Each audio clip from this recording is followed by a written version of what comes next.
Yo, Panther Nation, what's going on? Welcome back to Two Fans in the Stands. I am your favorite armchair GM, CJ. And I am your favorite couch scout extraordinaire, Tony. Come on, one time, All right, I hear you. How you doing, cuz? What's going on with you? man. You know me. I just woke up.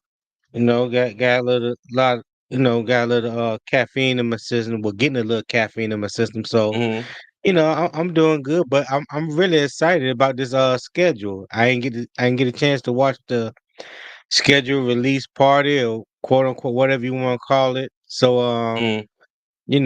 waiting to see uh everything that's in store for the Panthers this year.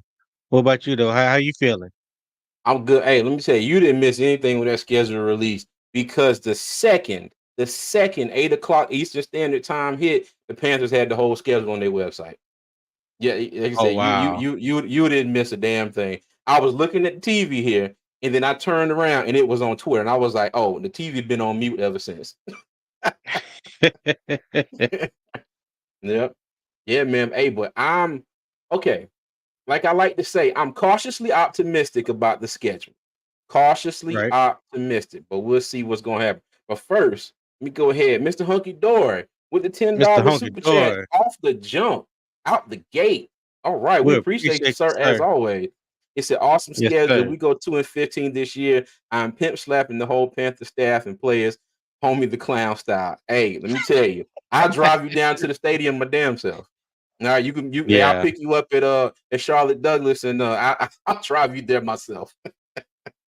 But as always, Mr. Hooky Door, we appreciate the super chat, man. We We appreciate you, appreciate sir. the super. Yeah. But before we get into the schedule, everybody, if you're new here, welcome. All right. We thank you for stopping through, chopping it up with the homeboys here. And if you haven't already, please hit that like button, subscribe to the channel. Check us out on our social media at Two Fans in the Stands and on Twix. That's what we like to call a mixture of Twitter and X. You can find us at Two Fans ITS. All right. And Tony, before we get going, let me get to some comments here. All right. So I said in the chat, I said, what's good, Panther Nation? How we feeling about the schedule? All right. Right. Panther Dog said, what's up, gents? 5 to 7 wins. All right. Let me see. I'm Let me not see. mad at SC that. Pace 4, somewhere between 5 to 7 wins should be viewed as a success for us as a fan base, in my opinion. You know what?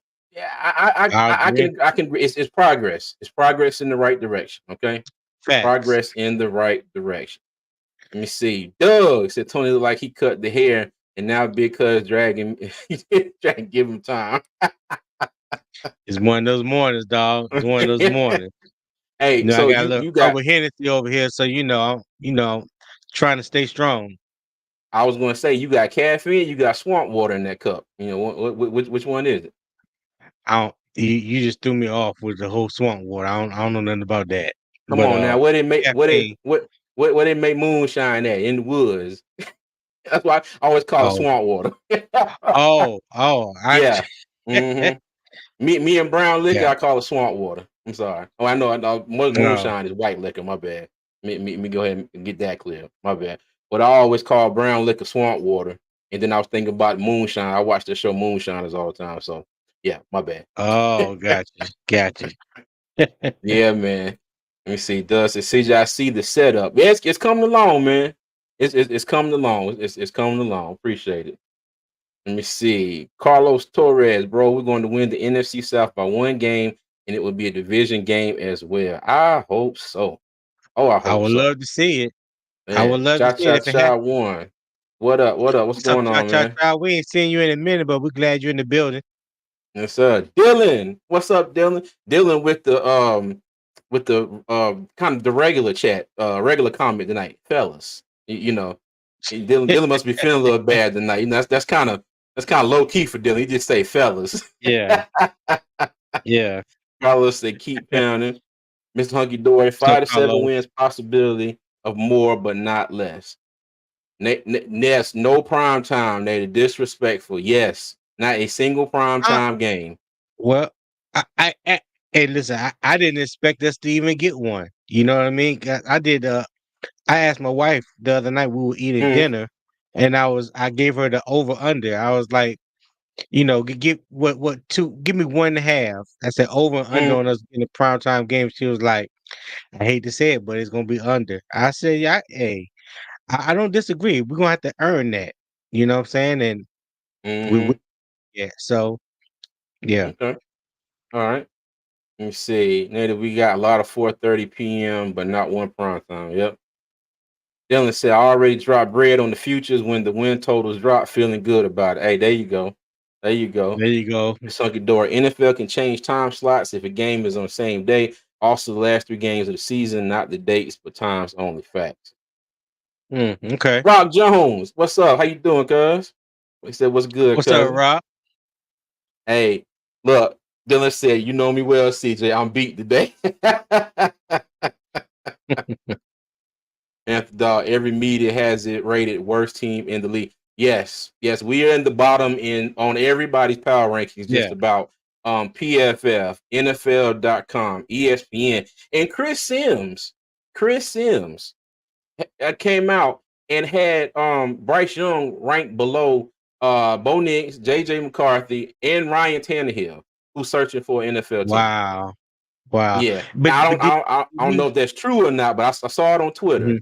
You know, if that is true, that's what he did. I'm just like, really, dude. Like, yeah, it's one thing to But not like the kid, but that's pure disrespect right there. right. But did you see the disrespect that they gave the Panthers when the international game was announced? And it was like, why they do Germany like that, giving them the Panthers and the Giants? Like, who's gonna watch that game? I was like, wow, y'all really Wow, say that on TV? Yeah, yeah. I wow, think it was on I think I was watching ESPN. yeah, I think it was yeah, NFL Live or something. And when they started leaking the international games, and they hmm, mentioned the Panthers and Giants in Germany, they was yeah. like, "Wow, why they gonna do Germany like that?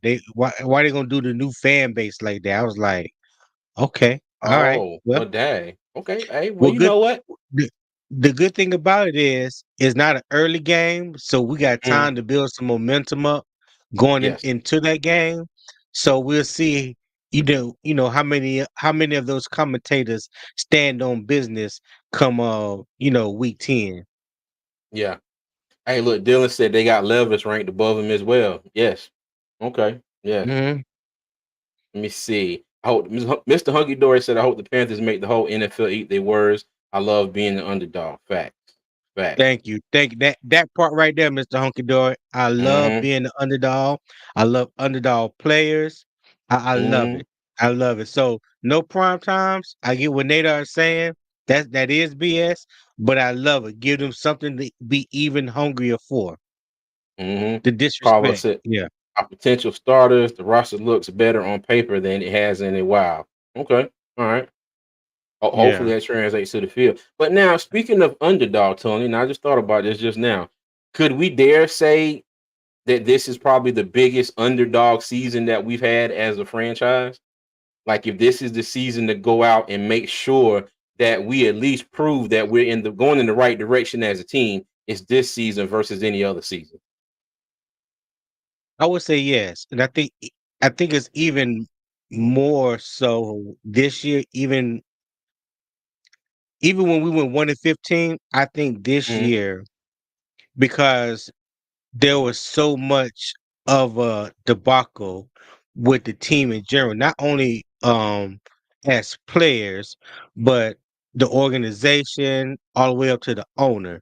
There was a mhm, lot of dysfunction. There was a lot of mess going on. So as an organization as a whole, um, there's a lot to get right. And hopefully, like we said, by Dan Morgan and Dave Canales and Brent Tillis, the decisions they have made thus far in the off season is leading mhm. in that direction. So now you have to go out and you got to put the product on the field. You got to take Yeah, the what you do on the whiteboard to the practice field, and from the practice field to Sunday afternoons. You know what I'm saying? That's where you're going to be able to witness whether this is a true turnaround or not. yeah.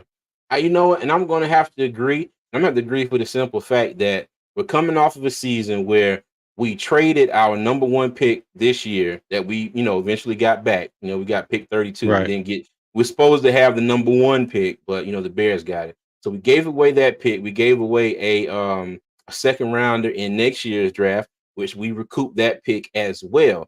But CJ Right. Stroud and Bryce Young will be forever tied to each other. And the success that CJ Stroud had versus Bryce Young, that will forever tie our franchises, with those two picks, that number one pick and the number two pick. Okay. So with that being said, I do think this is more pressure, on this franchise for this up and coming season, because you got a lot of Right. people who believe that the downfall of last season is on the shoulders of one rookie quarterback. Okay. One rookie quarterback. Y'all can quote me Yeah. in saying this. There are 11 players on offense and 11 players on defense. It was not all his fault. Okay. He was not wiped clean of any blame. Okay. He shares a lot of blame in all this, but it was not his fault. But if they Right. can, we ain't got to go out there and make a playoff run, make the playoffs, which would be nice. Would be nice, because it would be dumb to say that your goal at the beginning of the season, oh, we're just going to try to compete for the division. Well, maybe not. Let me not say that would be dumb. All right, me personally, I'm thinking, all right, we're gonna go out there, we're gonna shoot for the moon. Okay, we're gonna try to do everything we can to win every game. But Right. you know, as long as Bryce and the team and everybody, was trending in the right direction. Okay, Right. in the right direction is, yeah, I would say, quite a few more wins than two. They can't go out there and I'm not gonna be happy with 3 wins. If we get 3 wins, I'm gonna be sitting here scratching myself like, all right, I'm gonna have to go on a lot I'm of these with you. shows, and yeah, I'm gonna have to I'm go, with go you. on a lot of these shows and be like, well, fellas, you know what? Hey, y'all might be right. you No, know, because if we only get 3 wins, you know what you're gonna hear. You know who the blame is man. gonna be put on. No, no, Oh no yeah. matter what.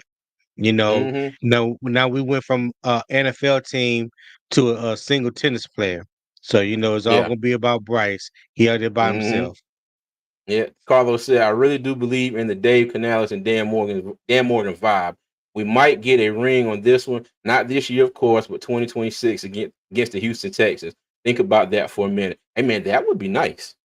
Hey, let me tell you that that Mm, that would be nice. But you know what? I mean, we gotta start somewhere. Okay, we were at yeah, rock bottom last year, and hopefully there's nowhere to go but up. I mean, now technically, we could go down because we could go 0-17, but let's not say that. I'm just saying to keep that in perspective. We technically could go down, but we don't want to. right, We don't want to. right. Okay.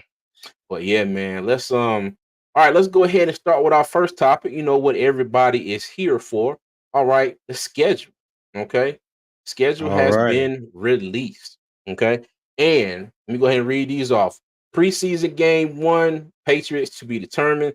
Jets game 2, Bills game 3. All to be determined. Okay. I can't Not a bad remember preseason.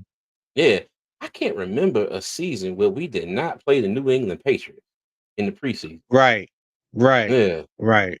Okay. Yeah. It I didn't used think it about used that. and we used to have the Steelers a lot too. Yes. Yes. We used to It's have all Pittsburgh a lot always too. them. Hmm. Okay. Hmm. So now let me go ahead and just say all these from week 1 to week 18, and then we'll go ahead and get into a little bit of discussion. All right. So week All 1, right. we got the Saints in New Orleans.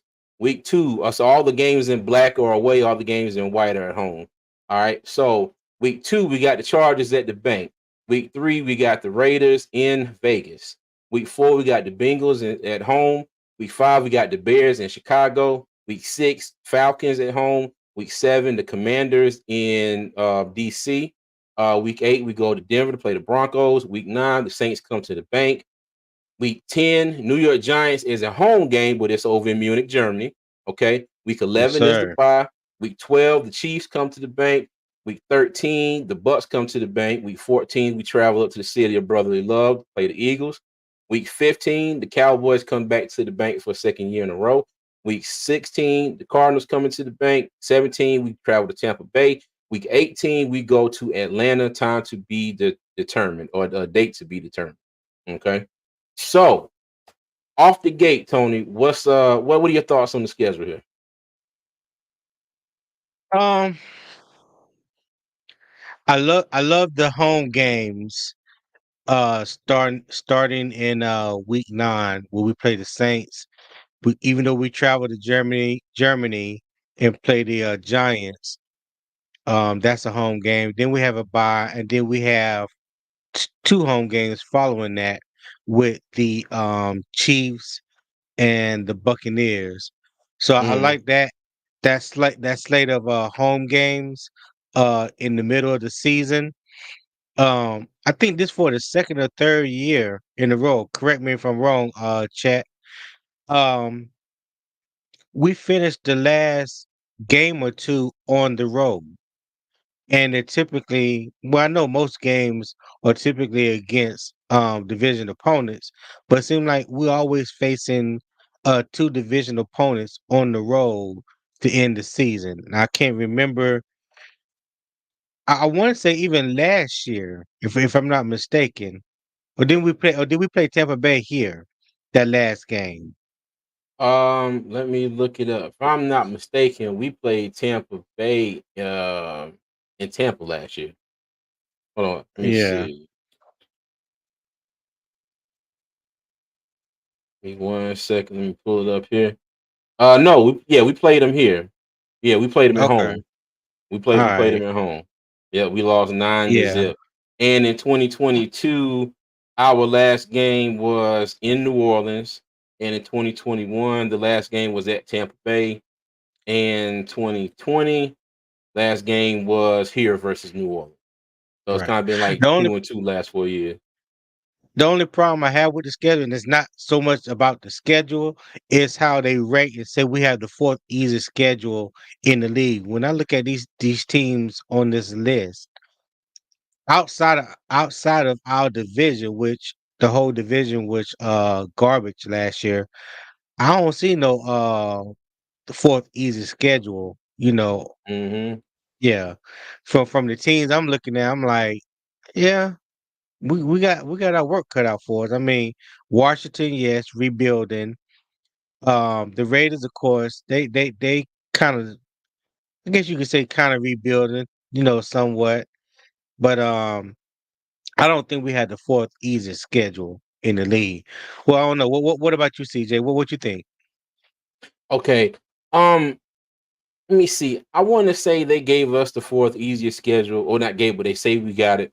Look at the Chargers. Okay, they lost a lot of offensive weapons. They're in somewhat of a rebuild. You got the Raiders. Their defense is formidable. They lost Josh Jacobs. Still have Devontae Adams, but their quarterback is Gardner Minshew now. Um, Right. Bengals, yeah, Bengals are going bingling. You got the Bears. Okay, you got the Bears, and I think what a lot of people see. Okay, so you have the Bears and the Commanders. Okay, and I think a lot of people get Yeah. caught up in, oh, they got new quarterbacks, they got rookie quarterbacks, but we still gonna catch a fade because those rookie quarterbacks are not Bryce Young. Okay, and what I want Right. everybody to kind of realize, even if you hate them or love them or whatever, every rookie quarterback is not going to have a CJ Stroud s season. Okay, let's That's not true. get it twisted. CJ Stroud is a baller. Okay, did we expect them to do all that? No. Okay, but you Right. can't. It's like everybody thinks that every quarterback in this draft is going to come in and instantly elevate everybody around them just because they're not Bryce Young. Every quarterback in this draft is going to do great just because they're not Bryce Young. Okay. And I Right. keep saying this and I keep stressing this. CJ Stroud had a new head coach. Bryce Young had a new head coach. Okay. So it's different teams, different organizations. They both had a new head coach, but it was like I said, different schemes, different players, different personnel, different ways of going about things. All right. Those all have to be taken into consideration. And everybody they just put the blinders on, close their eyes and just, Bryce Young. Anything everybody asks, Right. what's wrong with the Panthers? Bryce Young. Well, why didn't Right. they have no parking at the stadium? All the parking lots are full. Bryce Young. You know what I mean? I drove past the stadium on the Wednesday and a bird crapped on my car. Bryce Young. You know what I mean? It's gotten that bad. It's that Yeah. bad now. But I digress. Let me get back into the schedule here. Okay. Um. Let Hey, me I see. I said I was Okay. gonna let you have it. I was gonna let you. Nah. No. I'm done. But no. But I say that to say, okay, if you look at like our division, okay, I don't think that we're going to sweep our division. Nowhere close to it. But I think we have possibilities to win definitely a few more games in our division than we did last year. Okay, I think we I were agree. competitive in most of those games, minus some turnovers. Okay, I think turnovers cost us a lot of games last season. All right, It if did. some games that we It could have did. got down the field and just got a couple field goals instead of turning the ball over, we would have won the game. All right. So I think we might be a little bit more competitive in this division, than we were last year. But I look at the first half of this season as being, more favorable than the last half. And the last half, after the bye, we got Kansas City, Dallas, Philly, the Chargers kind of, to be determined. But if Kyler Murray is back playing like Kyler Murray, we can't discount them, especially by week 16. They Right. may have their stuff together by then. They might be Right. running like a well-oiled machine. You never know. But yeah, like Saints. I mean, we played. Let me see. We lost by three to the Saints the first game of the season, and we lost 28-6 to them in let me see, in New Orleans on week 14. Okay. Right. So, you know, that first game, let me see, that wasn't the game that was no, it wasn't. That was the Atlanta game that was in the rain. I'm sorry. But yes, Yeah, that was get Atlanta. here, you got one game that was competitive, one game we got beat. Okay, same thing with the Atlanta game. All right, we won 9-7. We got beat in the first game 24-10. All right, but you take away them two interceptions that Bryce Young threw, that might be a totally different game. All right, then you look It at might Tampa be. Bay. Yeah, Tampa Bay, we lost by 3 points in the first game, and we lost 9-0 on three field goals in the last game of the season. Okay. So that's why I say, you know, if everything turns around, and I stress if, because it's a big if, okay. I'm not saying it's a guarantee that it is, but if we can turn this ship around, get it going in the right direction, we might be able to be a little more competitive. And I say I like the first half of the season because I think the teams that we play, it may set us up better to be better the last part of the season, if that makes any sense. Okay. Okay. You know, I think we can go out there, get the train rolling, get everything, get everything tuned in to how it's supposed to be. And maybe we can gain some momentum going into the second part of the season. Well, last year when Dave Canales was in Tampa Bay, that first half of their season didn't look too good. Especially offensively, and he talked about how it took the first half of the season to really establish that run game, to get everything working on all cylinders. And then it was like a switch came on the second half of the season, and you see that Mm-hmm. ground game pick up. You were able to see them take the shots downfield off play action like they wanted to. So I'm going to be of the same mindset that we're not going to come out firing on all cylinders. I hope people don't expect that, because realistically, what I'm saying, this is a new regime, so you have to give it Mm-hmm. all time. New playbook. So it's like this everybody's first year again, because everybody's first year in this is offensively, not defensively, but Mm-hmm. offensively. So it's going to take time for those things to gel. And like I said, I'm just hoping by week 9, when we start that row of home games with the Saints, because you want to be peaking going into December. So I'm Hmm. looking more for us to hit our peak in the second half as opposed to the first half. Yeah, because technically we got 4 home games in a row. So Right. like with the one in Germany thrown in there. Yeah. Okay. Two before the bye and then two immediately after the bye, Hmm. which I think is a good thing. Yeah, fact. And you Yeah. said something that was interesting too, Tony, because people, you said we're going into a new offense, but this is the same defense that brought back a lot of the same players. You got the addition of Dane Jackson, Jordan Fuller, Josie Jewell, Ashawn Robinson, but a lot of these players they know Everill's scheme. Some of them have played it in the Jordan scheme with Fuller. him on previous Yeah. teams. Yes. Okay. So it may not Right. be too hard for them to get acclimated quickly to his scheme. Okay. And just think about okay, JC Horn can stay healthy and we turn around our misfortune in our run defense that we had at the beginning of last year and say that we, start the season off a little better as far as run defense. Defensively, we might be sort of formidable. You know what I Right. mean? Okay. Right. Offense gets their ass in the gear a little bit early and stop, spinning the tires until late in the Right. season. You know what I mean? So, but yeah, Well, that was. Go ahead. I see. Dig hey, it.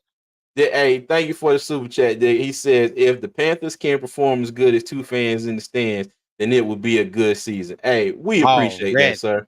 We We appreciate appreciate the that. Thank you love, my for the boy. yeah, thank you for the $5 super chat. We really appreciate that. Appreciate it, Thank you, man. thank you, thank you. Yeah, yeah. Look, But go ahead, look like Tony. Uncle Quan. Look like Uncle Quan in the building. Shout out Uncle Quan. Quan, what's good? Hey, Quan, Top of Quan was JC, my Quan was boy. Quan was live earlier, and I was in the chat, and Quan said we're not going to be on here long. He said you're going to look at this schedule. He said, but when I get off, he said make sure y'all go over there and check out two fans in the stands. So they'll be live later on. Quan, we That's what's appreciate you, up. dog. That's We what's up. appreciate you. Yes, sir. That's Go what's ahead, up. Tony. And that, hell, I forgot what were we talking about? I forgot what I was gonna say. Just that quick. Oh, we were talking about the offense and defense starting off the Oh, season. Yeah. I know what it was. That you know, that's why this off season it was we got I ain't gonna say we got lucky, but it was imperative that we kept Ivero and that whole defensive side of the ball coaching staff. So that whole defense could come back, out with the old. They brought in some new players, but players that were familiar with Ivero's scheme and with the coaches on that coaching staff. Because I think pretty much each player, for the most part, either has some type of relationship with Ivero or one of the coaches on the coaching staff, and they all know that scheme. So I think Mm-hmm. I guess you could say on paper it looks like it could be an upgrade a little bit, but coming back year two in that defensive scheme, and like you said, we always talk about a lot of it depends on the health of JC Horn, when we're talking Mm-hmm. about the cornerback position. So him staying healthy, whether it's Dane Jackson or, somebody else on the opposite side, hopefully God Yeah. willing bring Stephon Gilmore back at some point in time, get Mm-hmm. get that done. I would be greatly appreciative of Dan Morgan if we were able to do that. Yeah. But the fact that we brought that defensive coaching staff back, the defensive scheme is still the same. We if JC Horn stays healthy, Derek Brown continued to build off of what he did last year, which was being a monster. So just that side of the ball can hold us down better than what we did last year. And we can turn around some of the misfortunes that we had on offense last year. On offense, that's why that 5 to 7 wins is definitely pretty attainable. Hey, look. Hold on. Let me go back to this one here. Panther Dog said, "Did you see the video the Panthers released when they get the schedule announcement with Bryce, DB, GM's coach? Good watch." No, I did No, I not see didn't see that that. video at all because let me tell you when 8 o'clock hit, I was waiting for, for something to come up so I Mhm. could, get a picture of it so I can have this slide right here, to show everybody. But no, I did not see that. I will go take a look at that. Appreciate that, Panther dog. So I ain't missed nothing. At 8 o'clock, I ain't missed nothing. Man, let me tell you, they started talking about every other team in the NFL. If the Panthers came up, it was because their name was on somebody's schedule. Yeah, yeah. But Laquan said Man, most definitely said had to make sure I could pull up. Always been a big fan of you guys. Appreciate you, Quan. Blood Tony, he said I appreciate was you, my boy. fanboying to my girl and I met y'all at fan Quan lying. He lying. Quan lying like hell. He Oh lying like goodness. hell. It was more of us fanboying meeting you Yeah. at Fan Fest than it was you meeting us. We weren't nobody on the scene as of yet. No, we wasn't. We wasn't at all. Yeah. Panther said came out an hour ago. Oh, okay. Well, yeah, no, I definitely didn't see it. Okay. Gotcha. Yeah, I definitely didn't see it. I'm gonna Gotcha. have to go back and watch that. Okay. All right. Well, Tony, you know what? Let's do what I kind of said I wasn't going to do. All right. I kind of want to I know break it's this. hard. It's hard to Yeah, it's resist. hard. It's hard to resist, man. I promise you it is. But I kind of wanted to break this down into in the quarters. Okay, and they won't be perfect quarters because one of them is going to have 5 games in it. Okay, since we have 17 games. All right. So Okay. preseason game. Well, okay, you know what? Let me never say that again. What I was about to say, I'm never going to say this again. Preseason games, acts, whatever's preseason. I will never say that again because the first preseason game of last year, when I saw that game in my mind, I was like, nah, something ain't right. Something is not right. You mean tell me second play of the game, your daggone first round pick quarterback gets planted, 2 foot deep in the middle of Bank of America Stadium by the Jets second string defense on our first string offense. First string Hey, offensive line. he got cement like the Walk of Fame. You know how Man. they go out there and they put the handprint Yes. in the Hollywood. Yeah. Yeah, yeah. No, no, He no, if no, he no. ever It was like a crime scene, dog. You might as well just put the damn yellow tape around Bryce and have him sitting there like this. Yeah, it was bad. It was bad. It was he bad. sure was a good Let me see. quarterback. Lord, look at him. Quan said, "LOL, dead ass. I was one of the early supporters. I met you guys, PNP, Unk, and Dunk. That was a hell of a summer for me. Hey, let me tell you, Hey, that was that a was a hell of hell a of a summer summer for for us. us. Cause you Yeah, real. talking about some cats fanboy. And we were down at training camp. I ain't gonna lie. I was like, oh, that's so and so. I was like, oh, that's so and so. That's such and such. Yeah. But You it know was me, it I was was walking up to him. What's happening? When can we get on the show? man, let me tell you, boy, Tony don't ask no Yeah, names, how you doing, how many kids you yeah, got, where you live at, how you grew up, none. Hey, what you doing? Let's get on your show. Like, hey, bro, get to yeah. know I, somebody. I came I came too far for the BS. Came too far for the Oh my BS. goodness.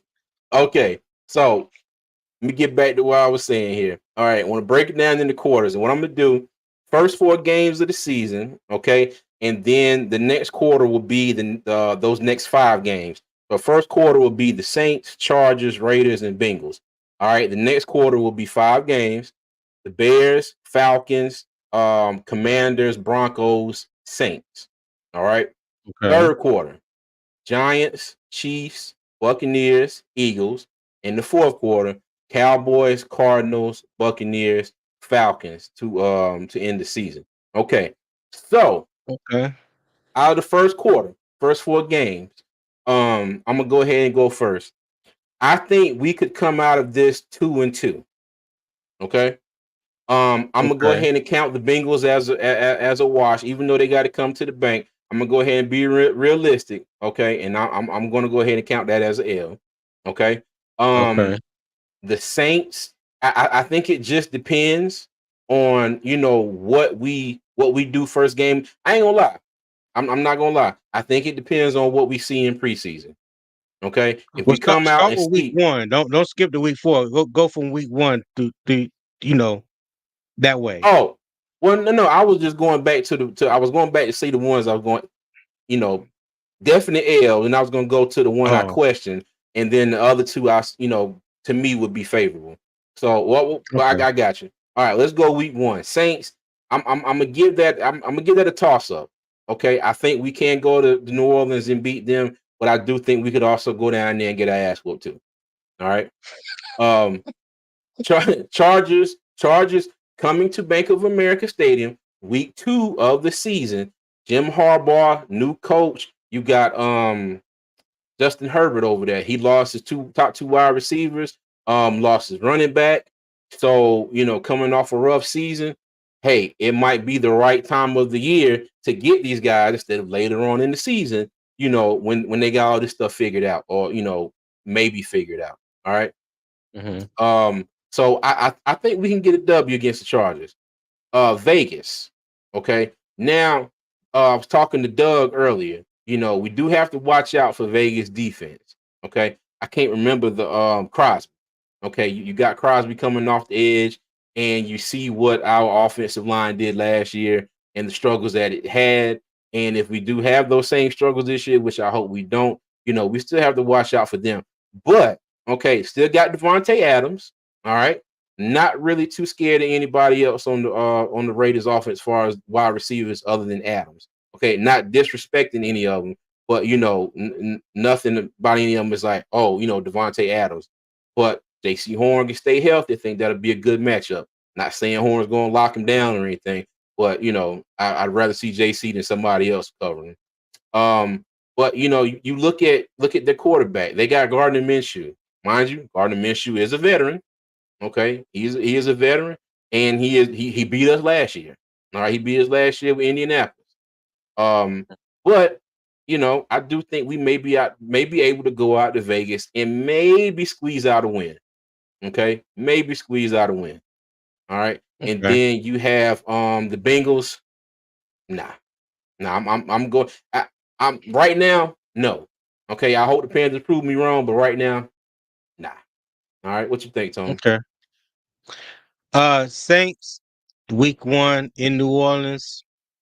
I think that's a loss. Reason Mm-hmm. being is like I said, it's week 1 of the season.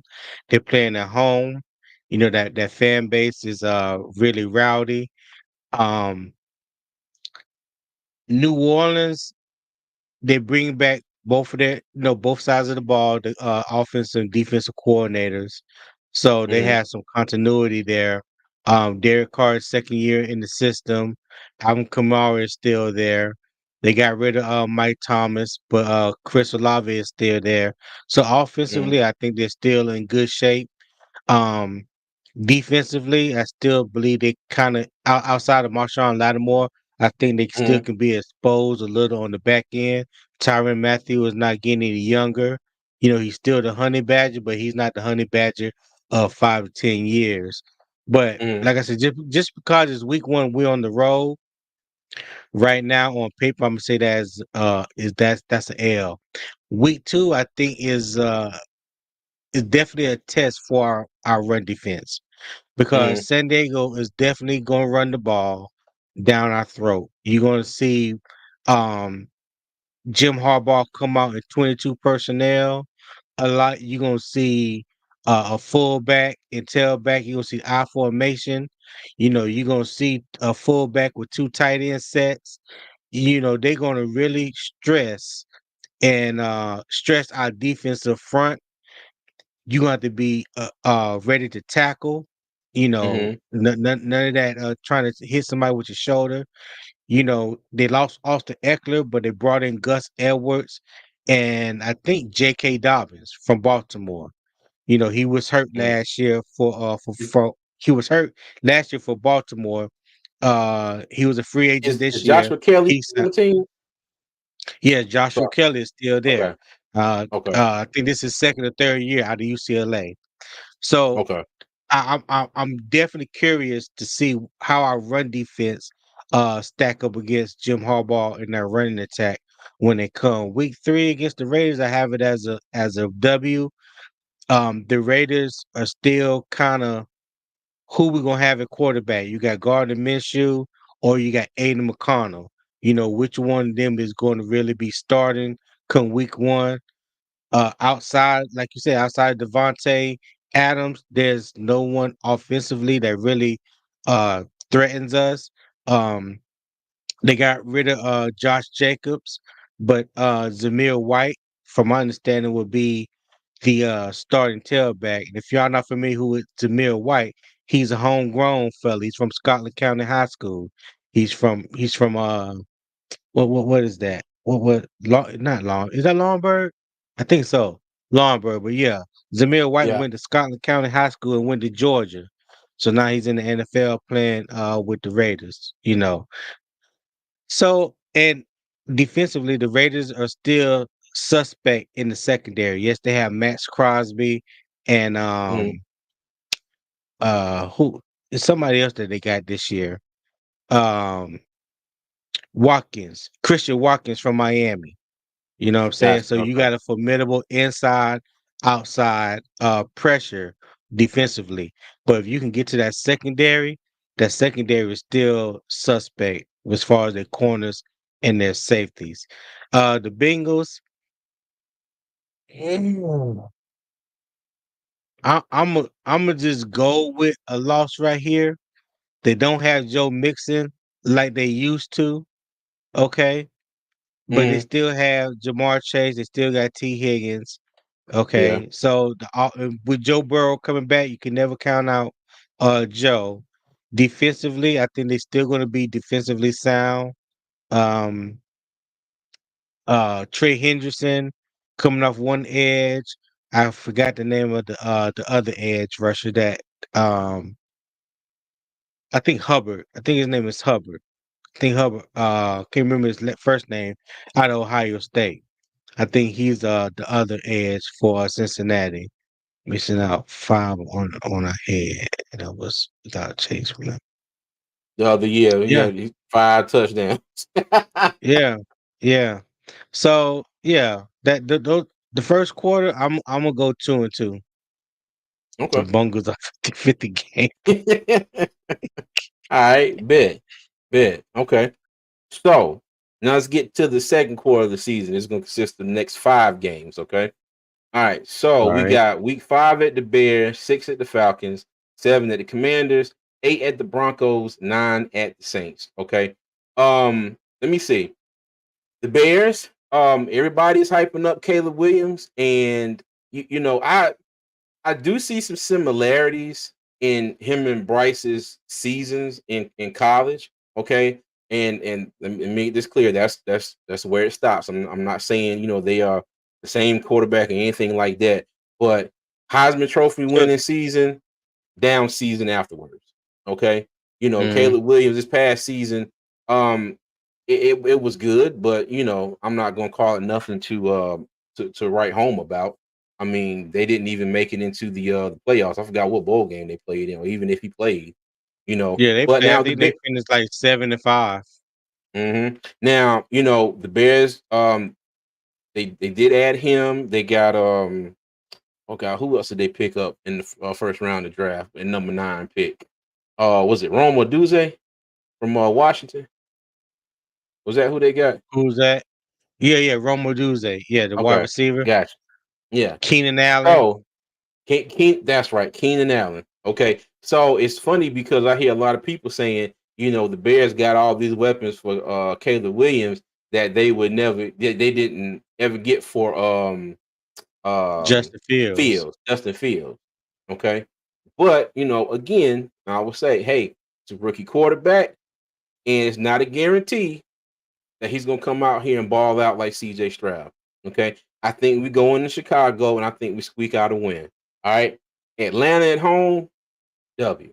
All right. It's just because it's Atlanta. I'm just gonna say we're gonna get a W at home. All right. Okay. Um, the Commanders. All right, another team, another one of those games. They got a rookie quarterback. Is it Jaden Daniels or Jalen Daniels? Jaden is Jaden. Jaden. Okay, Jaden Daniels. And I think everybody's going to fall into that. Oh my God, it's a quarterback. It's a quarterback that we should have had. We should have had the number 1 pick. We should have been able to get somebody else. All right, he's going to be instantly better than Bryce Young. Okay, we might sneak a win in that game. Okay, maybe. All right. Um, the Broncos. Now, my only thing about the Broncos is going to Denver, playing in Mile High. I mean, it's not going to be freezing cold in October 26th, I don't think. But, I've never been there and I don't pay attention to the weather that much to know exactly when it gets freezing cold up there, but it could be. But I think the Broncos might be a game that we can squeeze out to. The Saints at home. Let me see. Given my 50-50 shots with the division games, I say we probably take a L to the Saints at home. But Okay. the let me see. I think we could go 2-3. I think we're going to beat the Falcons. Okay. I think the Bears are kind of 50-50. I think the Saints will get us. But the Commanders and the Broncos, I think we might be able to pull off two in a row on the road. What you think? Okay. Uh, week 5 against the Bears, chop that up. I'm going to chop that up as a victory. Hmm. Week 6 at the Falcons at home, I'm going to say a W. Week 7 at the Commanders, I'm gonna say that will be an L because Hmm. we can't forget that the Dan Quinn type defense, and Gotcha. he definitely know how to get out the rookie and second year quarterbacks, and it would be I can't wait to see how we handle that defense. The kind of blitzes that Dan Quinn likes to run. Hmm. They picked up a lot of good pieces on defense Frankie in free Louvu. agency. To Frankie Louvu, they got Jeremy Chin. Hopefully, that Dan Quinn will utilize Jeremy Chin to his fullest potential. And I can't remember who else they picked up, but they've had a pretty good offseason on the defensive side of the ball. The Broncos, I'm gonna say that's the win. Hmm. Even though, yeah, you got Sean Payton as the coach or whatever, but if you want to say, do I like our chances up against Bo Nix or Zach Wilson? I'm gonna say yes. I would like my chances up against either one of those quarterbacks. So, the Saints at home, I believe that could be a split because I got them winning. No, I have them losing um week 1, so I say that we get a victory in week 9. So I honestly that second quarter of the season, I see the potential to win some games. I see some potential for us to at least come out 3-2. Hmm. That of the second quarter of the season. Of course, even though the Bears could be up in the air because we are playing in Chicago, it is a road game. I still like our chances of maybe coming out with a victory there. Um, I don't see us getting a victory against the Commanders, and the Saints is kind of up in the air as well. But Okay. we do have them at home, so we have opportunity to go, in my opinion, at least 3-2. If we can squeak out 4-1, if we could take advantage of those two division games at home against the Falcons and the Saints, I would definitely like that. But that, to me, that's the softest part of our schedule right there, week 5 through 9. Okay. All right. Bet. So, according to what I have been mentally writing down, we could be anywhere from 4-5, 5-4, to 3-6. And I think after last season, any of those would definitely be an upgrade because we were what, shoot, 1-9, if Yeah, I'm one not and nine mistaken. the first half of the Or one, season, right? yeah, yeah. Okay, all right. So Yeah. we'll get to the third quarter of the season, and that's week 10 in Munich against the Giants. Week 11, we will definitely beat the Bayers' ass. Okay. Let's see, week 12, That's Kansas City. March. Yeah, they gonna get trounced. Yeah, we got that one covered. Week 12 against Kansas City. Week 13 against the Bucks, and week 14 road game at Philly. All right, Tony, I'll let you go first on this. Uh I want to say victory against Germany. I mean against Mm-hmm. the Giants in Germany. Um, Daniel Jones, of course, will be the quarterback for the Giants this year. They have kind of upgraded their wide receiver core. On paper, it's supposed to be better than what it was last year, but they get rid of Saquon Barkley. So how much of a running game they will have, I don't know yet. They seem to have upgraded their defensive side of the ball. Of course, they got Brian Burns now, so that gives uh Thibodeau a running mate on the opposite side. And this is the hardest part of the schedule to me. Quarter three. I think we can get a win against the Giants, but I see Mm-hmm. where we lose against the Chiefs. I think we lose at home against the Buccaneers, and I think we lose to the Eagles. So this third quarter of the season doesn't look too favorable. Okay. I got you. I Yeah. got you. Okay. And I am I'm going to agree. I think we get the Giants in Munich. Okay. I think we get the Giants in Munich. Um who Mo Mo said I think we lost to the bye week last year. Yeah, the bye week definitely beat us by 15 last year. Definitely. Yeah. Definitely. So it's gonna be um revenge this year. Yeah, there you go. But the Giants game, I think we got a shot at beating the Giants. I think what's going to be the biggest issue is, you got Burns and what's the other man named Thibodeau. The two their Yeah, two Kayvon bookends Thibodeau. now. So you got Burns and Thibodeau, and how is our offensive line going to perform against that pair for the Giants? Okay, I think that will probably Right. be the major fact. And you got a big what's the man named Dexter Lawrence in there Dexter too. Lawrence. Yeah, so you Yeah. can't forget about Dexter Lawrence. Um, Hey, then you're gonna Go get ahead. tested up the middle. You're gonna get tested up the middle. hmm Yeah, this is Yeah. true. Very true. All right, Chiefs. You know what? I'm gonna say L, but if you remember a couple of years ago, we were a terrible call away from having a chance to beat the Chiefs in Kansas City when who was it when Bridgewater was the quarterback, Teddy Bridgewater. Okay. We almost had a shot to get down the field goal range and get that game. But not saying that that's any way indicative of how we may play this year, but Chiefs, no. Um, the Buccaneers, I'm going to go ahead and say they come into the bank and probably get a win on us in that first game. And we also on a road trip to the Eagles. That's probably going to be an L as well. All right. So for me, in that third quarter of the season, I see us going 1-3.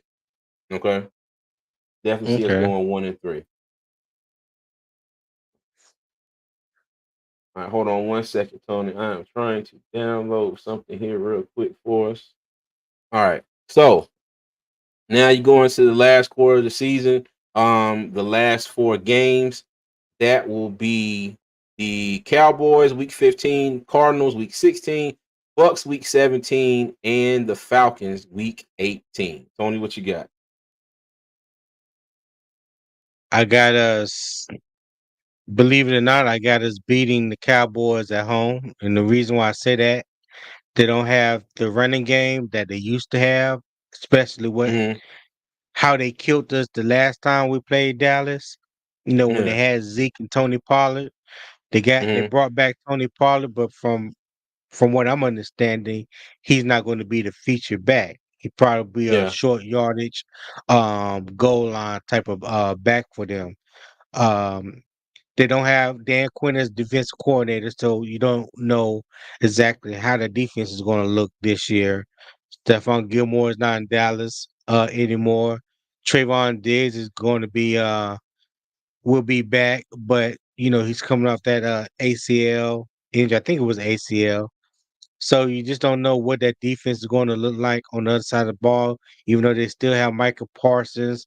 They still have Lawrence, whatnot, but there's a lot of questions that need to be answered. They didn't do anything in the off season, to a lot of people's surprise, to get better, offensively and defensively. So yeah. The Cardinals, um I'll give that a win at home. Oh, back again, Dallas, I would say we squeak out a win at home Mm, against Dallas. Uh Tampa Bay, week 17, I see that as probably a loss. But week 18, the final game against the Falcons, even though it's on the road, I'm never gonna give the Dirty Birds any advantage. So I'm gonna say a win right there. okay. All right. Um, I'm gonna I'm gonna disagree with you slightly. I think the Cowboys will probably get us again here at the bank. Um, I do think that we can. I think we can eke out a win in Arizona. I'm gonna go on a limb. I'm gonna go on a limb and say that. Um, I'm gonna say we with my theme of splitting the division. We're going to beat the Bucks and we're going to lose to Atlanta. Mm, Okay. okay. Yeah. All So right. I'm shooting for a 3-3 versus the division, okay, and then hopefully another say 3 or 4 games sprinkled into there um for the rest of the season. All right, but what I'm really Okay. hoping is that the Panthers just mess around and surprise all of us, and somehow some way by the grace of God we could have a five not you can't have 500, but maybe one game above or one game below 500. I think that would definitely exceed everybody's expectations out of us this year. So you know Well, I think I can't remember the totals. I think I had two in quarter one, uh quarter two. I think I had four. I think that was the softest part of the schedule. So that's six. hmm Got two in quarter three, and possibly one in the last quarter. Yeah. So I don't know. So I guess 9 wins would be like the ceiling, hmm realistically. The floor, I think, will be 4-13, 5-12. You know. okay. Yeah. All right, I got you. Yeah. All right, cool. All right, well, that was the schedule, everybody. And but yeah, so it's a very interesting schedule. I saw hold on, somebody made a comment. I think it was, I forgot who it was. Um, Let me see. Yeah, I'm sorry. But I think we're the only team in the league that did not have a prime time game. A Thursday, a Monday, or a Sunday night game. No Thanksgiving game, no Christmas Day game, or nothing. Even though I wasn't expecting Thanksgiving or Christmas. But we are Right. definitely I think the only team that does not have a prime time game, which you know what? It's what it is. Hopefully the Panthers use that as bulletin board material and try to hopefully come out and prove everybody wrong. Okay. So Right. now to change it up, I know the schedule is the big topic tonight, but I did want to change it up just a little bit and talk about something that Flame for Jesus. Oh, hey, and there he is. Hey, there he is right there. What's up, Flame for Jesus? He said the Playing for floor Jesus. is 2 and the ceiling is 3. Okay, all right. I Dang. got you. Dang. Flame. That's how you Hey, feel? hey, let me tell you, Flame always keep it a buck. Now, Yeah, I I can know. I appreciate know. him. I can appreciate, and that's what we always say. I don't care if you would disagree with us 100%, but when we see him on here, like we like to say, he attacks the topic, and not Yeah. anybody else. So, Flame for Right. Jesus, I always appreciate you in the chat. But I did have something. Our live last Wednesday. when we were kind of talking about different players and whatnot, and he made a comment. And as you can see on our thumbnail down here at the bottom, where he made a comment, he said Bryce isn't the only one that gets a pass on last season. Okay. And that got me to thinking, okay, who else gets a pass, for last season? All right. And let me go ahead and pull up a few people here. Okay. All right. Now we're going to start off with one person that I think is at the head of the table when it comes to talking about people who a lot of Panthers fans want to get rid of, don't want to see here. Think they kind of stunk it up last year. And Miles Sanders. Okay.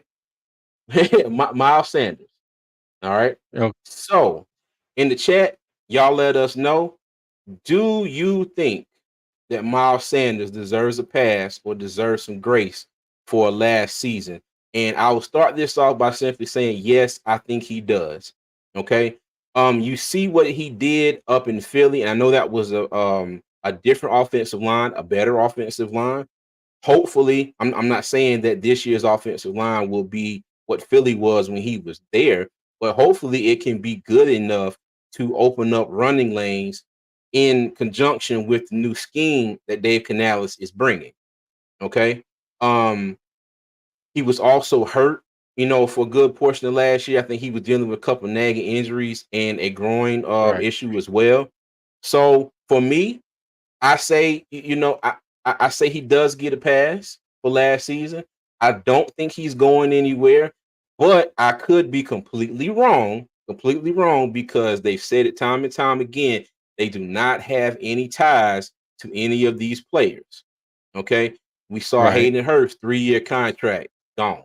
Bradley Bozeman, who a lot of us thought he had a bad year, but I would say it was a little bit of a surprise for me when he got cut, but it's whatever. He was definitely, him and his wife Nikki were definitely fan favorites around here. They did a lot of work in the Right. community, and we'll always appreciate them for that. But yeah, they have no loyalty to say, well, you got to be here just because you were here.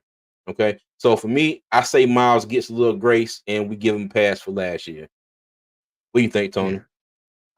Yeah. I think he deserves a pass. And basically, when you look at the totality of the offense, where does it all where does it always start? Up front. Now, Chuba, you know, did have a good year last year behind that line. Don't get me wrong. Even though he didn't even start the I think the first 3 or 4 games of the year, but Mm, he still came in and he played admirably. You know what I mean? Now, Chuba and Miles Sanders are two different backs. You know, mm, my Chuba kind of worked his way into being a more power back, more type of back that can get you short, third and two, fourth and one, or fourth and inches, things like that. He's not a home run threat. He's definitely gotten better out the backfield. But like you said with Miles Sanders, because he has such a lot of nagging injuries to overcome, then you couple that running behind a porous offensive line, all right. Um, the scheme not being a scheme fit. There were just so many. There were just so many variables offensively that I think anybody in the offense, honestly, gets a pass. I okay. know Miles Sanders kind of fell out of being a fan favorite for most of Panther Nation because of the salary, the money he was getting, and what the expectations were for him when he came. But like we always say, football is the ultimate team sport. If your offensive line ain't blocking for you, you as a running back is not going to do what you need to do.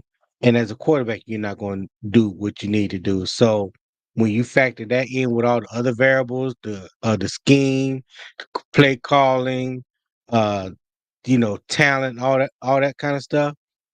Yes, I think I will have to give him a pass on this one. Hey, hold on. Let me go back to this one. Rock Jones said, "No one should get a pass. You're responsible for what you put on tape." You know what? That's a fair point. That That's a yeah, fair point. You are responsible that for what you put on tape. Yes, I will well, agree. Rock, that goes hand to hand with what I just said. So when you say you are what you put on tape, so his play, you could argue that his play was like a direct correlation of the play of the offensive line. And we know how Mm-hmm. suspect and how bad the offensive line play was last year. So they go hand in hand. There's no one outlier here. And when you talk about the game of football. So yeah, but I get his point Mm-hmm. though. Okay. Hey, shout out to Charlotte Dad. Oh, two growls, one roar. How you doing, my man? He said, What's "Great up, CD? breakdown. Miles definitely gets a pass in my book." Okay, gotcha, gotcha. Yes, sir. Look at Yes, sir. look at Dig. Said Miles made Chuba look like Walter Payton. He walk. Okay, he didn't need to Leave it put alone, that C Tom. there. He, no, don't tell me leave it alone. Digger give me hell all the time. No, I'm not gonna leave it alone. Waltzler. Hey, look, Mr. Uncle said, "Where's Doug? He is slacking in the chat. His 3-fan belt is in jeopardy." Hey, let me tell you, Doug, shout out to Doug. He is at I think he's with Mama Doug and they're just chilling. So I talked to Doug earlier, but he said he's gonna be on for a few and then we'll holler at him later. But yeah, but he's still Yeah. the third fan. All right, let me see. Flame for Jesus said, "I agree, Rock Jones, but it shouldn't just be Bryce getting another chance. TMJ and several running wide open didn't have anyone to get them the ball." Okay. All right. Now I will push back on that just a little bit because you have to factor in on some of the times where you say, there were people open, which there were. Okay. And we got to remember this happens with every quarterback on every team. No quarterback sees every wide open receiver every time they're wide open. Okay. Even some of the best quarterbacks may miss a receiver on the other side of the field, jumping up and down in the air saying give me the ball. Okay, so what I Facts, want y'all to DJ. do is factor in the times where you had these open receivers and Bryce was running for his life. And to flip that on the other side as well. Okay, you can also factor in the times that Bryce had time, the receivers were open and he did not get them the ball. Okay, so like I always try to say, it goes both ways. You are right. You are right. There were times when Bryce was open. He had plenty of time in the pocket. He may have missed the open receiver, but there were times when he was running for his life and missed open receivers too. So, but that's what we'll Yeah. say. Yeah. Well, All right. when I hear that, when I hear them say they have receivers running wide open, so Mm-hmm. I just want to give people just a slight history lesson when it comes to defenses reading the quarterback. If a quarterback drops back and he looks to the right, that's Mm-hmm. probably his first read, right? He going through his progressions. If you're in a zone, when you're in zone, you're reading the quarterback. When you're in man, you're reading your man. So if you're in zone, which most teams play, and the quarterback is looking to the right, the defense is going to flow to their left, which is the offense right. So yeah, if the player is on the backside, look like he's running wide open, yeah, he gonna look like he's wide open, but that's not the progression of where the Mm-hmm. quarterback is looking at that time. So I can go back and I can watch every throw that Bryce made last year and point to you a wide receiver or a running back or tight end, somebody that was wide open. But at the same time, when you look at his progression and where he was looking at, 9 times out of 10 was opposite to where you saw that wide open wide receiver or running back or tight end. So just just a little history lesson on that. Okay. He said that was something they sold you all on his escapability. He didn't have any escapability. Ah, you, I you know what? disagree with that. I Okay. disagree with you a little bit on that too. I'm not going to say he was Lamar or back there just when we had Cam, back there just breaking tackles and running and making plays. But he did show flashes of being able to escape pressure at times and get out the pocket and make plays. Now, mind you, it didn't happen, a whole crap ton of times, but there were flashes there. I.e., like the Packers game, got outside the pocket, ran to the right, found DJ Chark, in the end zone for a touchdown. Okay, like I said, you can't sit there and say that he couldn't escape out of the pocket. He did on some occasions, but and shout out to Black Cat Panther podcast. I was watching them a little while before we went live, and they were playing the clip about what Cam was telling Bryce, to step up in the pocket, and they rewound that clip. I think it was in the Saints game, and Bryce really stepped into the pass rush instead of stepping to his right to let Icky push that defender past him on his left side. So yes, Mhm. and like I said, it's definitely a work in progress. Definitely a work in progress. All right. Look, Flame said 62 sacks said that. Hey, let me tell you, 62 sacks says a lot too, Flame. 62 sacks says a lot, buddy. Yep. That says a lot. Not just that he doesn't have escapability. Okay. There are a lot of Right. plays where Bryce is out there with four people in his daggone face, before he has time to get his feet set. But hey, you know, but let's get Right. on back to let's get on back on schedule here. Let me see. Quan said Bryce juke move is very underrated. He said Robert Catacomb. Facts, Bryce Quan. is slippery. Don't sleep on. Okay. He said Tepper Facts. doesn't have enough money to make me rewatch every throw that Bryce made last season. I agree with that. Mr. Hunky Dory, let's admit Bryce is not a graceful runner, but let me see, a bit fairy runner, but he did well at times. Film and coaching will help as well. Experience for first season. Gotcha. I agree with that. I agree. I agree with that. Okay. Okay. Now let's go on to another fan favorite. All right. Who now has 2 years under his belt. Okay. So you got 2 years worth of tape on this gentleman. Let me go with Big Icky. Okay. So I figured this is an interesting one. All right. Icky's rookie year started off rough against Miles Garrett and Thibodeau from the Giants, those first two games. But as that season went on, and especially when Steve Wilkes took over and they got into more of the ground and pound smash mouth run game, um, you saw him get better as the season progressed. Okay. Coming to his second year, I think this man right here is the epitome of a sophomore slump. And Right. he might I not agree have with been that. slumped over. He had sophomore, got laid flat on his ass. Damn a slump. Icky was on the ground. Okay. So I'm kind of torn on this one because everybody was saying, you should put Icky at guard.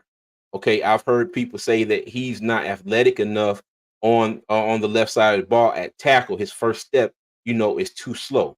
By the time he gets that foot out, the defender's already got a step on him, and he's already, in recovery mode, trying to play catch up. You get what I'm saying? So, Hmm. but I am I'm kind of interested to see what Icky will do, especially after Canales said that he's going to be stubborn with the running game. And we have 67 running backs in our running back room right now, who seem to all are going to get at least 4.5 carries a game. Okay. So I'm interested to see, exactly How many what running back? 67 and a half. Okay. Not 67 and a okay. half. Get the half of somebody who's on injured reserve. They'll be back week 8 or week 9. All right. But yeah. So I'm interested to see exactly what Big Ick is going to do in this system. So again, with a lot of I want to wait and see. But if I had to give an answer right now, okay, I'm going to give Icky a pass. Okay. I'm going to give Icky a pass, but I reserve the right to take that pass from him and rip it up. So what's your definition of giving a player a pass again? I'm about to sit on this one for a minute. Okay. So my definition of giving the player a pass. Okay. So in a in a I know this is not a perfect world, but in a perfect world, if this player goes out and everything that has done to be able to help this player comes to fruition, right? And this player still doesn't, you know what I'm saying? Because I'm basing this off of everything that happened last year. Okay, the entire offensive Right. line was bad. Okay, you look back at Miles Sanders, he was hurt, and you know the offensive line was bad. With Icky, it was more so his play, and I think it was the scheme that he was playing in. And I said this on the channel Okay. before, and I'll say it again. You know, everybody, you know, hails Taylor Moton over on the right side. But if you take a look at some of the plays, you know, they were both getting beat on the same play, but a lot of times Icky man got to, you know, in the backfield first. Okay. So I think it Right. was, you know, across the board. But just say that, not just say, but with everything that went on last year and what you think this player may be able to do if everything goes is trending up and goes in the right direction, you know, should you see something better out of them this year? You know, do you think it's going to be better for them this year and you give them a pass for what happened last For Icky, yes, I guess you would give him a pass for the simple fact he was your first round draft pick just a year ago. He is your franchise left tackle. They're not going to give up on their franchise left tackle that easy. Despite what a lot of people feel, they weren't going to kick him inside to year? guard. I don't think that was ever going to happen. I think last year with the scheme, he is athletic. He can get Hmm. out on the edge. He can move. Um, we saw that in some of his tape when he was at NC State. That was one thing that they talked about.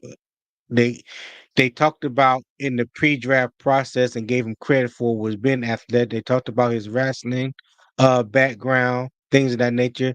So when you talk about implementing a more of a run based scheme, you're going to run the ball more. I think that fits well into Icky's wheelhouse. Um, I would just like to see Icky get back to the Icky of his rookie year. You know what I'm Hmm. saying? Because the fall off was so big from year one to year two. I just want to see you get back up to year one and build from there. Going forward. Uh, if we're gonna run the ball like we said, like Dave Canada said, like I said, I believe that falls into his wheelhouse. I think a lot of times last year, um, I've never seen a player look so discombobulated like he did last year at left tackle. And I can't just put that on talent alone because we know he has the talent. So what were the other Hmm. mitigating factors that attributed to that? Was it the play calling? Was it the scheme? Um, was it the play not being, not given? What was the play not being called right at the line of scrimmage? Like that, there were just so many things, and when you have stuff like that going on, it can get into your head. Now that Hmm. part, I say that's on Icky. You have to be better and mentally, from a mental aspect, be mentally strong to withstand any of the negativity that comes your way during the season. So, this is year three for him. Again, Hmm. new coaching staff, new scheme. So if we're gonna give everybody else a pass, we gotta give Icky a pass too. Okay. Hey, look, Rock Jones said another pass must be Tar Heel fans. Have some cheese with that wine. Hey, now Tony, let me pull He this knows too Flavor well. Jesus. Yeah, let me pull his comeback. He said Icky didn't really slump. Every time Darnold got hit, it was from Icky's side. He had a lot of QB hits in that first year. Every time Sam Darnold, oh, well, I'm not gonna go back and watch tape, but okay, because I don't that year, if I'm not mistaken, Sam Darnold got hit less than any of the quarterbacks that played, whether it was Baker Mayfield or PJ Walker. I think Mm, honestly, I thought Sam Darnold came in and played better than any of the quarterbacks that year. Well, I say second to PJ Walker because PJ Walker mm. did do his thing. Um, yeah, I think Challenge that year. PJ Yeah. Walker came in admirably and did his thing. But yeah, I don't remember, so I'm not gonna pretend like I do. But his rookie year, I don't think he gave up no more than like 4 sacks. Maybe some QB hits or something like that. But I think like the first game against Myles Garrett, that he gave over like two or three sacks that game, Mm-hmm. like two Yeah, at least sacks. two. And I think for the rest of the year, I think he only gave up two. So his rookie year, he played damn good. And if he's talking about what I think he's talking about, I don't think Icky was the starting left tackle when Sam Donald first came to See his comment? Carolina. He said Sam was the last QB. Sorry. He said Baker was the first one. Oh, okay. All right. Yeah. Gotcha. Okay. Yeah. All right. Cool. Well, the wine and cheese Tar Heel fans, will give him a pass, even though he Yes. played for NC Yes. State. All right. All right. Let's Would you move like on some Gouda to with that? Would you like some Gouda with those crackers? No, let me stop. all right. Go ahead, So man. let's move on to the next person. All right. Mr. Shy Tuttle. Okay. Oh hell, And I think this one was interesting because when I really? look at, I'm just saying when I look at the defense, when I look at the defense, okay, I didn't see CJ him. Henderson is gone, okay, Dante Jackson is gone, all right, Von Bell is gone. Okay. Hmm. JC Horn, when he's in the game, you don't have to worry much about him. Xavier Woods, he knocked a little bit of that concrete off his hands last year, started to wiggle his fingers a little bit, was able to catch the ball some, get a couple interceptions. All right. Um, Troy Hill played solid. Okay. We had Frankie Louvu, and then who was it? Grugier Hill and what's the man name? The Deion Jones, who filled in, okay, but they're all gone. All right. Still got Derek Brown, still got not Bravion Roy. Damn, I'm taking it way back. LeBron Ray and Nick Thurman, who I think, filled in admirably as the season went on. But Shy Tuttle, he seemed to fit Evero's scheme because, like we said, was it last week? Or like we said for a while, all of the bigger defensive tackles that we had last year in Evero's first year, they got rid of. Marquand McCall, John Pennicini didn't make the physical, but didn't pass the physical. Hmm. Bravion Roy was cut. So you got Shy Tuttle. I think he's what 6'2", 6'3", 300 pounds. So he seemed to fit the scheme, but to me, he also seemed to kind of I ain't gonna say disappear, but it seemed like we got more out of Ray and Thurman as the year went on. Okay, and hold on, and Tony, Exactly. before you say, Mr. Hunky Dory with another $5 super chat. As always, we appreciate you, Thank you, sir. sir. That Tuttle lost 350 pounds whenever there was a run. He became a piece of paper. Sorry, class, I could not see him. Hey, I'm gonna have to agree with him. I'm gonna have to agree with him. Ah, I fully understand oh, everything that you just said, Mr. Honkadori. mm. Really, I do. But go ahead, CJ. Oh no, I was done. I was gonna go ahead and CJ let had you throwing him a lifeline. He in the middle of the Atlantic Ocean right now. boy. No, I kind of know where I want to go with this one, but I'm gonna go ahead and let you go first. No pass. Full stop. No pass. Okay. No, no. I'm I gives him I'm nothing. I get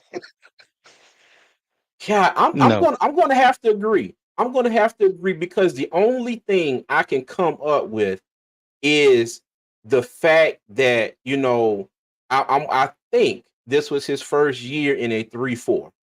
Okay, if somebody out there can fact check me on that, I greatly appreciate it. But I think this was his first year in the 3-4. I think they ran 4-3 scheme down in New Orleans when he was there. I'm not sure. Okay. So my only reason for maybe giving him a pass was that. And as Rock Jones says, no passes, you are what you put on tape. Shy Tuttle was what he put on tape. And I'm gonna have to say no pass on this one too. But you know what? The funny thing is about Shot Tuttle, I remember when we signed him and I went back and I looked at some of New Orleans all 22 Mhm, that year, the year before. And I don't know exactly how many times he lined up in the zero technique or over the nose guard, you know. mhm, But there was a lot of times that there were times where he lined up in the zero technique, when he was over the center and he mhm, held his own. Like even with double teams, he held his own. He was still able to share blocks, you know, get in on the tackle or at least, put effort in chasing down ball carriers. And I was like, okay, this guy got a high motor. No matter what, he's going to get after the running back or whoever gets the ball. He's going to either be in on the play or be around the play because he has that type of motor. That was the complete opposite of what I saw last year for mhm. for the Panthers. It looked nothing like what I saw on tape when he played with New Orleans. Now that could be a factor as in New Orleans they had a very aggressive run defense. They played very aggressive. We were more Mm, of a read and react type of defense last year. So maybe that, attributed to his lackluster play or, like me and Mr. Hunky Dory said, his disappearing act that he pulled for 3 quarters out of every game. So I don't know, but I do remember seeing on the tape when he was with the Saints, he played a lot of zero technique, or he played a little shade, to the left or to the right of the center, but he held his own. That was just my opinion. okay. All right. Now Yeah, that being said, do you think there is an opportunity for him in year two of Evero's defense to improve? Turtle the friendly ghost. I'm sorry. Well, You could. No, I said with that being said, okay, from what you saw of him in New Orleans, and Flame for Jesus said it was his first year in a 3-4. Thank you for that. mhm. Okay. That year of experience that he got in the 3-4 this past season, and what you saw on film from him coming, from New Orleans, is there a chance that he could improve this year? I think yeah, there's always a possibility that the guys can improve. I think the fact that not Brian Burns, Derek Brown has a formidable running mate opposite of him with Ashawn Robinson. I think that Mm-hmm. would take a lot of pressure off of Shy Tuttle in the middle. But like I've always said, the weakest link, well, what you want to be your strongest link, let me say that. What you want to be your strongest link in a 3-4 defense is up the middle. So you want to be stout at the nose tackle position, and you want to be stout. You want to have a stout middle linebacker, someone that can come down, plug the holes, hit the running lanes, and take on these pulling guards when they're trying to reach the second level. Josie Jewell does a great job in doing that. He'll blow up a guard, he'll shoot Mm-hmm. downhill, and he's a very solid tackle. So, but back to Shy Tuttle. having Ashawn Robinson on one side and Derrick Brown on the other, you're gonna have to double team one or both of those guys, and just may free up Shot Tuttle to be a little bit more productive this year than it was last year. Okay. All right. Bet. Okay. So as of now, Mr. Tuttle, we're rooting for you, but no pass. All right. No pass, No no pass. pass. Okay. Now the next two are kind of interesting. Okay. So Oh we'll yeah, start with this gentleman right here. All right, Shaq Thompson. Okay. Now, I brought Shaq up here because there are a lot of people who want to see Shaq Thompson go. All right. Now, Shaq Thompson was injured just about all of last year. But tackle wise, the year before, if I'm not mistaken, he had one of his best seasons. I think he had 100 tackles, or maybe it was the year before that. I can't think of which one it I think it was was. like 116 or 126 tackles, Hmm. something like that. Which Yeah. I was surprised to know that he had that many tackles. But yeah, go ahead. Hmm. Yeah. And we said this a lot on our channel. We believe that when Luke retired, Shaq was kind of thrust into that role of middle linebacker because you had him, Thomas Davis, and Luke there for a while.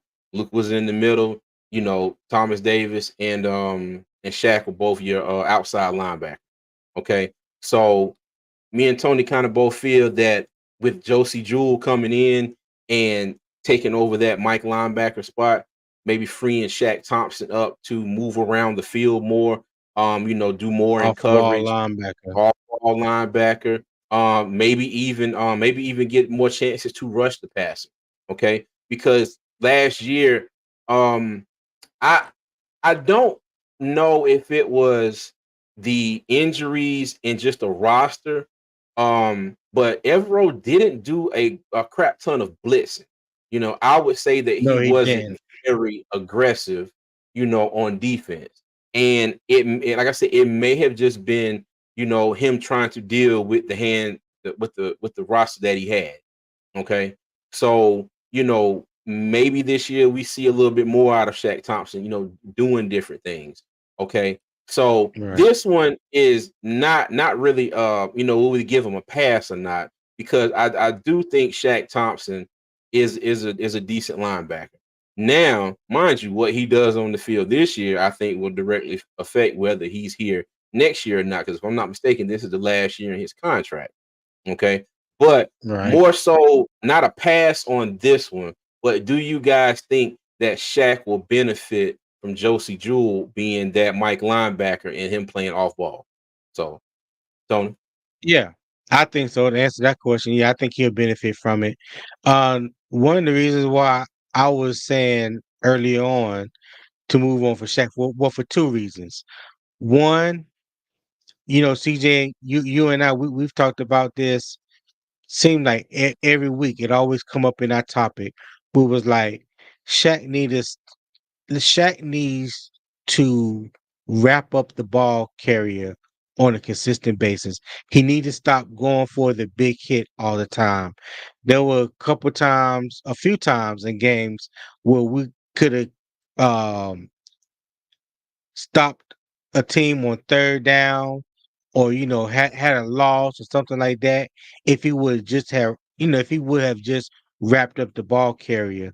And secondly, if they wasn't going to move him back to his natural position, which is outside linebacker, which you in what you would be in a 4-3 or off ball Mm-hmm. linebacker in the 3-4, because I know that he is not a middle linebacker. He's not a downhill thumper. He's not someone that looks for contact from a pulling guard trying to reach the second level, or someone that triggers on a pulling line, on a pulling lineman, and trigger and go where the ball carrier's going.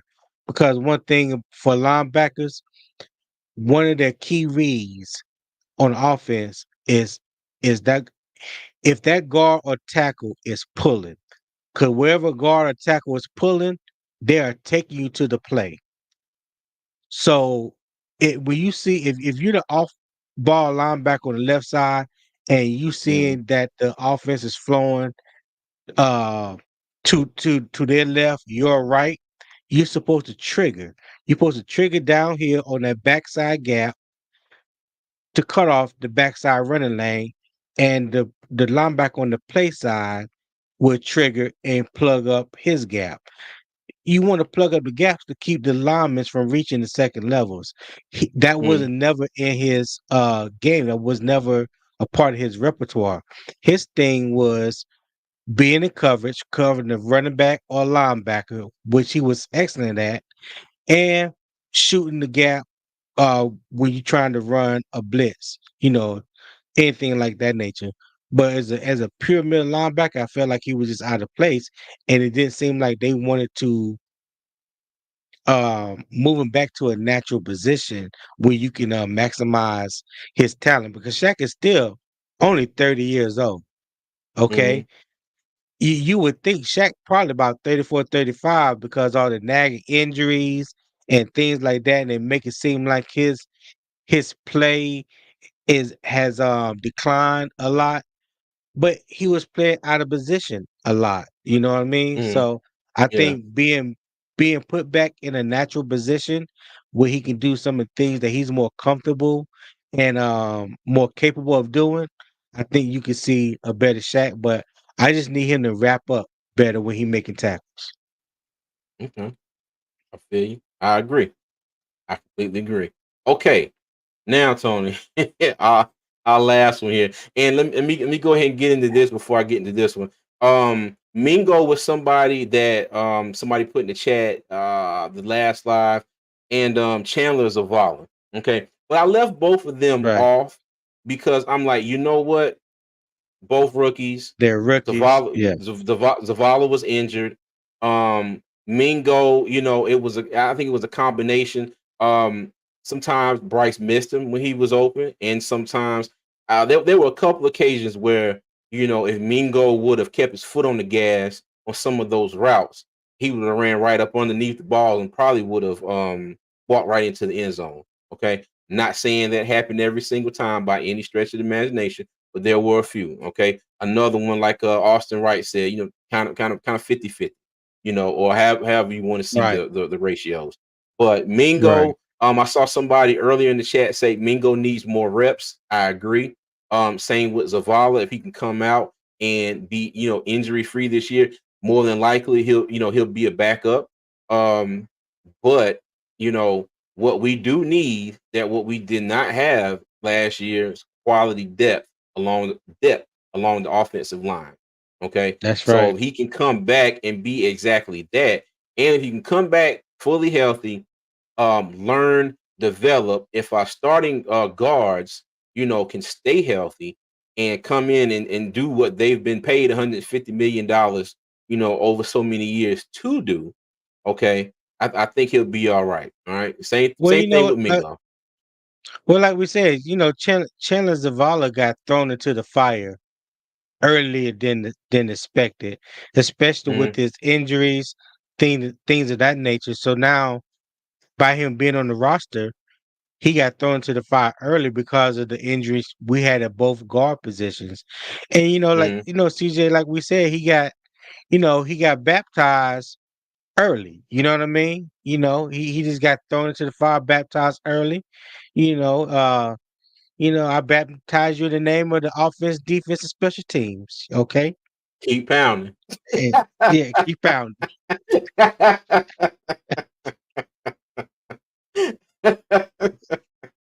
Oh my Oh goodness. God. Hey, we But laughing hard now. That's an inside joke with us. But look, we're yeah, definitely gonna try and put that on the shirt for you all. So stay tuned for that. In the name of the offense, defense, and special teams, keep pounding. right, right. Yeah. Like Quan said, he was never meant to start especially his first year. Yeah, he had just came off injury from Hmm. training camp. Yeah, like he was behind the eight ball, man. He was behind the eight ball, but the way things went at both guard positions, you had to try to man up and tough it out. So I give him credit for even trying. I give him credit for even Okay. trying. All right, facts, facts. Miss Hunky Dory said we all agree the shoulder tackle does not work. Also, first contact should always be an attempt to grab, or slow down for more help to get there. He's talking about Shaq Thompson. Look at All okay, right. that's what I'm talking about. That's Mm-hmm. someone that when you understand when you are the first man there, your job is not to strip the ball, not to try to make the big hit. Your job is to Mm-hmm. wrap up to your friends, to your homies get there. You let the second Yeah. and third man try to knock the ball out, whether it's a peanut punch or whatever you want to call it. If you are the first man there, you are supposed to secure the ball carrier. Period. Point blank. Look, Camping was too busy snitching the coach the O line. You know what? I cannot disagree. I cannot disagree. Oh, that is a good one. That is a good one. Okay, so this Yeah. last one. All right, bring this Oh gentleman up here. Jesus. Well, All right, listen, this I is don't one. feel like This I is got one of anything Tony. more to drink. This is one of Tony favorites here. All right, Ian Thomas. And again, this is not another do they get a pass type situation. I put Ian Thomas on here, and What shout out is? again, I'm sorry. huh? What'd you I'm say? sorry. What is it then? You said this is not another Okay, pass. no, this not It, another gets a pass type deal. Kind of like hold on, just hear me out, hear me out. I ain't Okay, saying that. I ain't. but it was funny because shout out again to Black Cat Panther podcast. I ran across a short that Poppin did, and I think it was a little while ago, and he was talking about Ian Thomas, and he was like, "Yo, how is this dude still on the team?" It was like he's been through like 3 regimes, and he's still here. And I just brought him into this because Tony, what do you always say? He got NSA secrets or something. Yeah, I just put up. I just got a G12 classification notification about Ian Thomas. Half his family work for the NSA, and looks like his brothers with the CIA. So that yeah. hmm Okay. I'm lying. I'm lying. But and like I always like to say, no, this is no personal dig at Ian Thomas. I'm sure he's a great human being. So Ian gets a bus pass. Oh God. Okay, all Al right, with you, I, Mr. I I Hunky get with that Dory. one. I don't know I why get with that CJ one. do this to us, man. I don't know why he did this to us. Go ahead, man. But I just want to know. I really do want to know what has damn near every coaching staff we've had since he's been drafted, seeing in him that he's still on the squad. I mean, he even re-signed in the offseason for what, another 1 year deal. Yeah. You know what I mean? But Go ahead. what I will say, so when Dave Canales gets up there and speak, or any coach, honestly, Hmm. nobody's gonna really talk negatively about their player. Nobody's gonna say Yeah. anything negative about their player. But their actions tell you a lot. When they restructured Ian Thomas' contract this year, he was making six and a half million a year. To now he's making like I think 1.3 or 1.4, something like that Hmm. along those lines. That says Yeah. a lot to me, in my opinion, about how your team feel about you. They always want to say, well, he's a great run blocker. I have not seen that. I Hmm. swear it seems like every time I see Ian Thomas run blocking, his angle's wrong. You know, he's always on the ground. And I'm like, what are y'all seeing that us as fans, especially me, I'm not gonna, try to speak for everybody else. But I'm like, what is it that y'all seeing? Because I'm not seeing him being that type of tight end that you're looking for. Hmm. Especially consistently. You know what I'm saying? You want to have some consistency with it, whether you're going to be a run blocker or pass catcher or both. The key to be successful in this league is you have to be consistently good at whatever it is that you do the best at. And to me, He has not shown that whatsoever. So I listen, man, listen. You say he get a pass or not? Huh? Did you say he get a pass? Nah, I didn't say. I was just laughing. Oh, oh man, listen, listen. That's all I can say. Listen, Linda. Listen,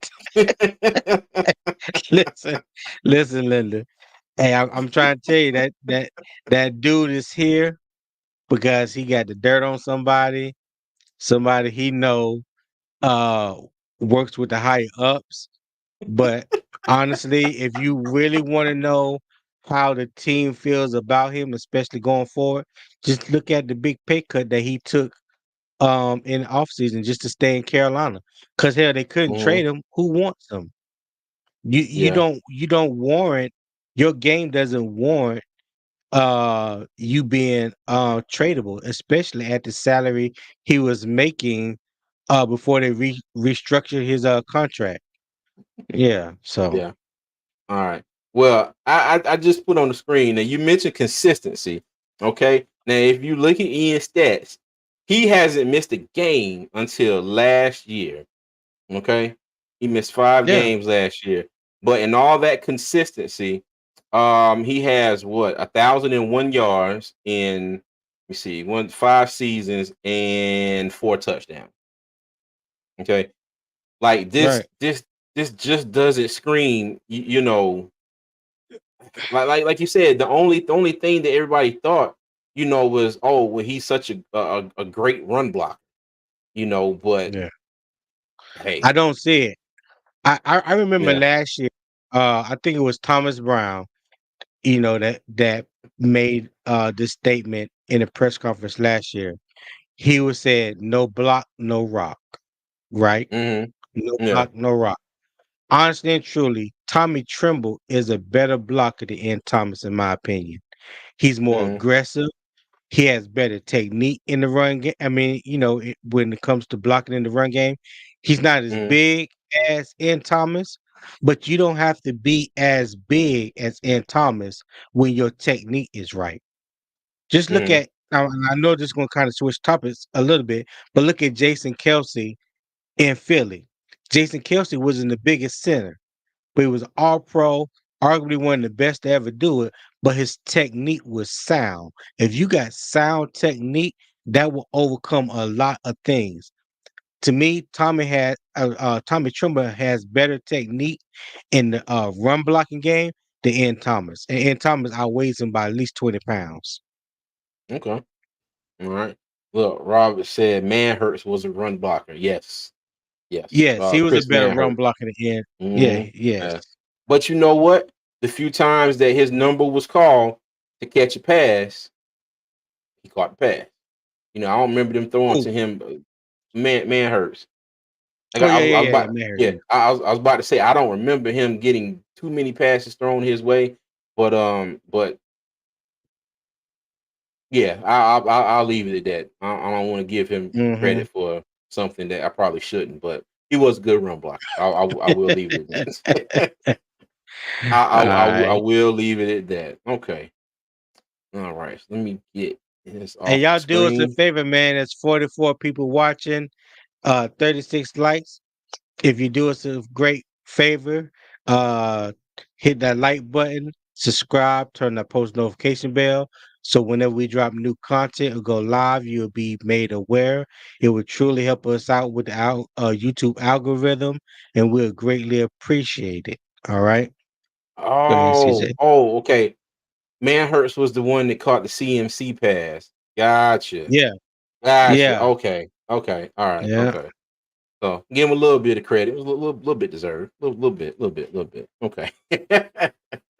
But yeah, man. But that's all we got for y'all tonight, man. Like we said, the schedule came out.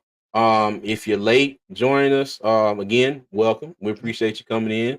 Go back and take a look at our thoughts and opinions on the schedule. We tried to break it down into quarters.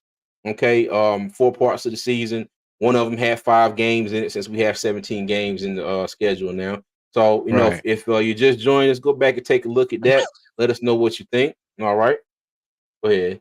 The announcers called him Martinez. Martinez. They did. Oh, They did. oh, They you're called right. Manhurst Martinez. You're right. Hey, let me see. Q They QJ said Smith.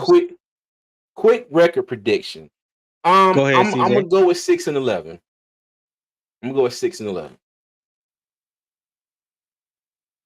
Tony. I'm gonna say my ceiling will be 8-9. The Mm-hmm. floor will be 4-13. Okay. All right. So Miss so Uncle so Doris says give, six and give us eleven. some leeway, huh? Mm-hmm. Miss Tony Dorsey I said said Miss 6-11. 6 and Yeah. 11. Yep. Okay. So 8-9, All even though that's still a losing record in my mind, that's 6 games better than tw- sorry. right. 12-5, but only because I'm Oh drunk. my god. Oh my god. But yeah, I know that 8-9 is still a losing record, but in my mind, it's Mm-hmm. still a winning record based on what we did last year. So if you talking about if you can improve 6 games, that's a hell of an improvement. You know what I mean? Hey, So hey, that's the ceiling.